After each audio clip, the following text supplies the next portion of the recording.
Donc, moi, je rentre dans ma plus grande destruction.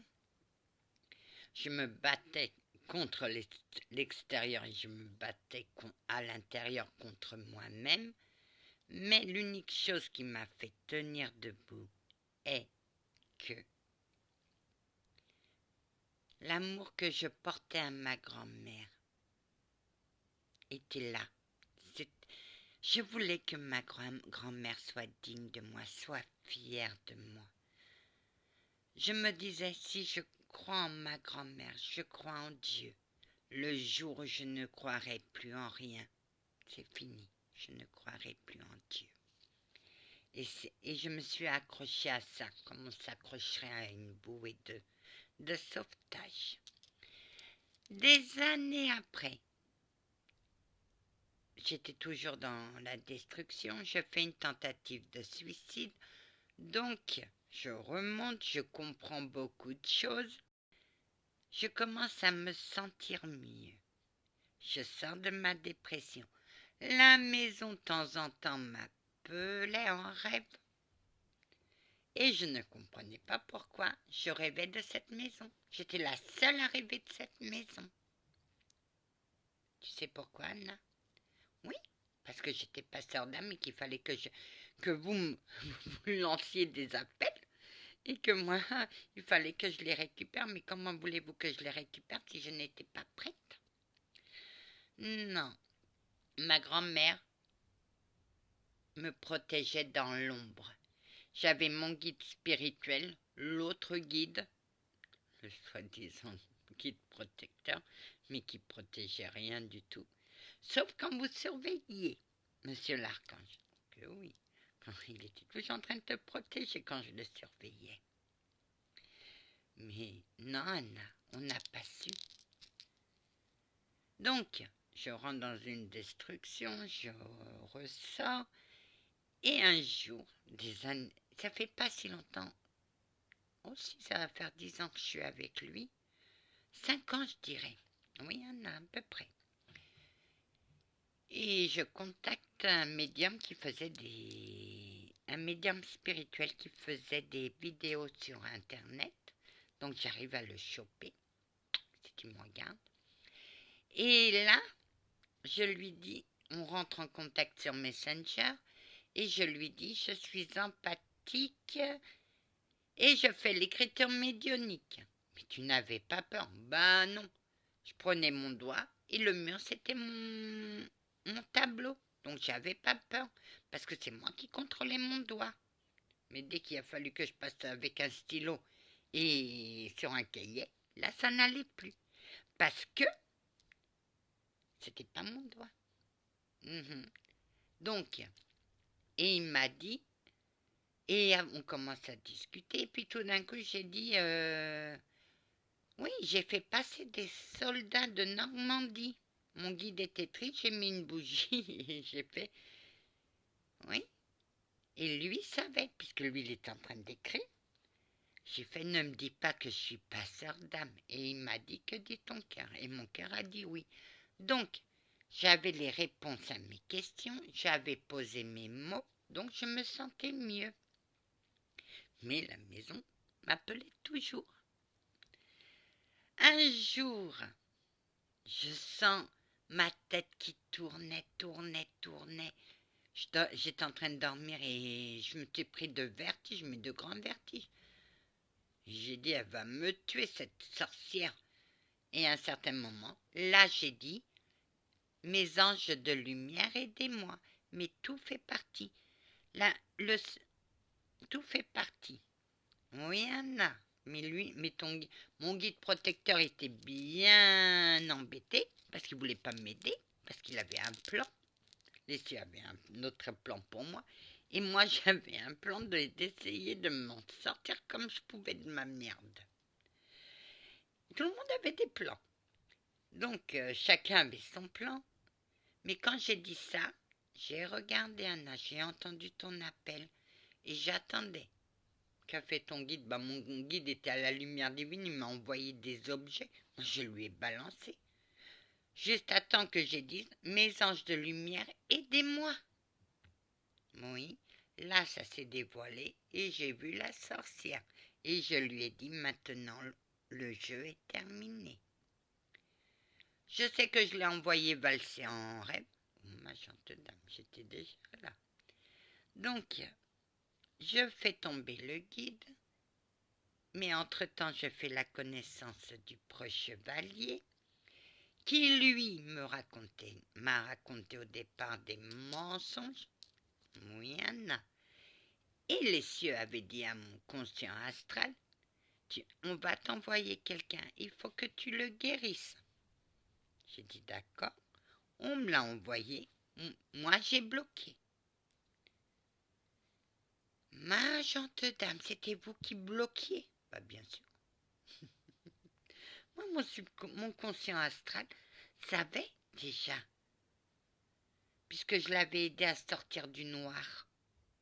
Ben, il restait plus qu'à me trouver un bon protecteur. Et c'est tombé sur vous, parce que Dieu vous aimait, proche chevalier. J'essayais de vous faire entendre, de vous faire rentrer avec un marteau dans la tête que Dieu vous aimait. Et il n'aurait pas aimé perdre un chevalier tel que vous.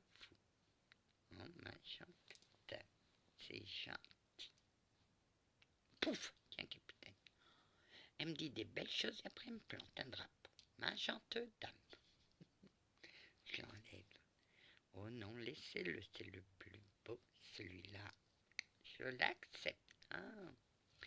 Donc, peu de temps après, donc on l'a déchu, mais une nuit, je me sens attirée par cette maison et j'ai lancé un appel à des médiums en disant aidez-moi, je me sens attirée par cette maison.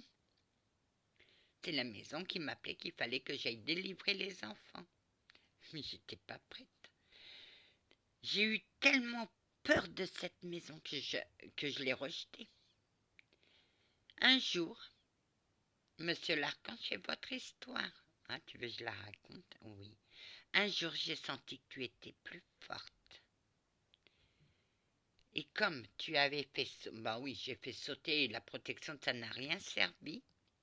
J'ai dit, on va aller chercher le sorcier. Et ton guide a fait, il m'a bloqué. Vous n'étiez... Non, Anna, je n'étais pas au courant. Ben, il m'avait enfermé dans le grenier avec la petite fille. J'étais pas prête à... Je hurlais, personne n'était là pour m'entendre. Et mon guide a voulu, il est sorti de l'ombre et lui l'a bloqué. Et à partir de là, il a pris l'image de mon guide pour mieux m'approcher. Il me torturait la tête. C'était une merde, ce mec. Il torturait sa femme. Il l'avait cachée dans la cheminée du salon. Parce que moi, quand j'entrais dans le salon, j'étais toujours attirée par la cheminée. Et là où j'étais attirée, là était sa femme. Mon guide va la libérer. Joe, elle était dans le... Oui. Il la torturait pour avoir fait capoter son plan avec son gigolo. Pour sa mort et pour l'argent. Imaginez-vous des années 30 jusqu'en 2000. Il l'a torturée, il lui en faisait voir de toutes les couleurs. Ses enfants, ils s'en foutaient. Mais c'est ça, c'était pour lui, c'était la faute de sa femme. Et, donc, allez-y, monsieur, excusez-moi, de rien. Donc, je suis allée la chercher. Le chercher, je lui ai retiré ses pouvoirs. J'espère que t'inquiète pas, Anna, ils sont détruits, ces pouvoirs. Ils sont en lieu sûr. Très bien. Et j'ai dit maintenant, je vous laisse. Mais vous saviez ce qu'il est? Oh que oui. Oh, mon guide, tu l'as massacré après, t'as fait oublier. Oui, Anna. J'ai toujours eu, je lui ai dit, je te promets qu'un jour tu me paieras ce que tu lui fais et ce que tu nous fais. Et vous, chevalier, oh, moi j'ai sorti mon épée et j'ai dit maintenant tu ne vas plus bouger. Eh ben, ah oui, ah, elle commence. Donc, il ramène la femme dans mon ancienne tourelle. Moi, je la prends en charge. L'unique chose qu'elle voulait, c'est ses enfants. Ses enfants, ils sont restés dans la cave et au grenier. Et je lui ai dit, je vous promets, madame, on va les récupérer. Donc, on était tous réunis, ma grand-mère et ma cousine, puisque ma cousine, ma tante a perdu une fille en 69, qui, elle, un soir, une nuit, est venue me dire où se trouvait la petite fille. Mais moi, j'ai pas voulu entrer. J'ai pas voulu entrer. Je n'entrais pas ni dans le grenier, ni dans la cave. J'essayais, parce que j'étais appelée, mais je restais pas longtemps. Donc, on y va. Anna, j'ai senti ta colère. Ah, bah oui, mais il n'y avait pas que moi si vous avez senti ma colère, moi j'ai senti la vôtre. Et je ne pouvais pas me diviser mes ondes en deux. Il fallait que je calme la petite fille. Je suis allée chercher la petite fille en premier, parce que dans le grenier ça allait. C'est dans la cave. Je l'ai rendue à sa mère. Dans la cave, je ne pouvais pas. J'ai dit au chevalier, c'est vous qui venez, il me faut quelqu'un de neutre. Donc on y va. Mais je l'ai raconté. Mais je vais juste... j'ouvre la porte. J'ai dit, allez-y, descendez. Le chevalier descend. Et moi, je me suis arrêtée à la deuxième marche. J'ai fermé la porte. Je me suis arrêtée à la deuxième marche. Et j'ai dit, je ne vais pas pouvoir aller les chercher. Oui, mais moi, je me suis demandé pourquoi tu descendais pas. Ça va, Anna? Le chevalier, je ne sais même pas si je dois prendre mes jambes à mon cou. Descendre. Tout d'un coup, j'ai dit, Joe, qu'est-ce que tu fais là? Je viens t'aider, Anna. Non! Et pouf, je l'ai plaqué contre le mur. J'étais à 20 mètres.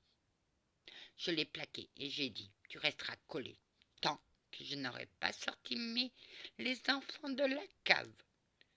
Puis j'ai eu du mal à avancer. Évidemment, moi je suis un peu protectrice. Chevalier resté dans la première partie ne me suivait pas. Je me suis demandé pourquoi elle ne veut pas que je la suive. Je suis son protecteur. Anna, tu sais ce qu'il y a là-dedans? Oui, magie noire. J'ai dit, oh mon Dieu, il faut que j'aille... Anna. Ah bah non, vous m'avez pas écouté, mais moi j'ai même pas cherché à comprendre. Hein. D'habitude, je vous aurais engueulé.